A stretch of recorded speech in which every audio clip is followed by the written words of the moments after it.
আসসালামু আলাইকুম। কৃষকভাই.com থেকে মাহমুদুল হক রিয়াদ বলছি। আমার হাতে সুন্দর একটা তেলের বোতল দেখতে পাচ্ছেন। দেখতে অনেকটা সরিষার তেলের কালার হলেও এটা হচ্ছে যে বাদামের তেল। আমাদের দেশে আগে সয়াবিন তেল, পাম অয়েল এগুলো আসার আগে ৪ টা তেল ব্যবহার হইতো। একটা হচ্ছে যে সরিষার তেল, নারকেল তেল, তিলের তেল এবং বাদামের তেল। এই ৪ টা তেল খাওয়া গায়ে দেওয়ার জন্য সবচেয়ে বেশি ব্যবহৃত।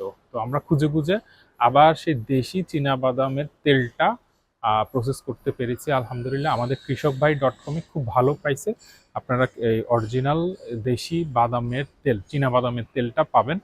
আর এটা হচ্ছে যে যারা আহ, যারা একটু রূপচর্চা করেন সাধারণত ত্বকের যত্নে এবং চুলের যত্নে, যারা অনেকে ভিটামিন ই ক্যাপসুল ব্যবহার করেন চুলের গ্রোথের জন্য, এই তেলটা হচ্ছে যে ভিটামিন ই সমৃদ্ধ। সরাসরি স্কাল্পে ম্যাসেজ করতে পারেন। যারা একটু ত্বকের যত্ন নিতে চাচ্ছেন, প্র্যাকটিক্যালি আমিও মাঝে মধ্যে রোদে গেলে, যেহেতু আমাদের ফার্মারের সাথে কাজ করা হয়, এটা ময়েশ্চারাইজার হিসেবে আমি তিলের তেলটা আমার ব্যাগে সবসময় রাখি, ইউজ করি। এবং এটা খেতেও খুব ভালো। যারা কোলেস্টেরল ফ্রি খাবারের সন্ধানে আছেন তারা বাদামের তেলটা ব্যবহার করতে পারেন। আপডেট প্রাইসের জন্য কৃষকভাই.com এই ওয়েবসাইটে গেলেই আপডেট প্রাইসটা পেয়ে যাবেন। সবাইকে ধন্যবাদ। আসসালামু আলাইকুম।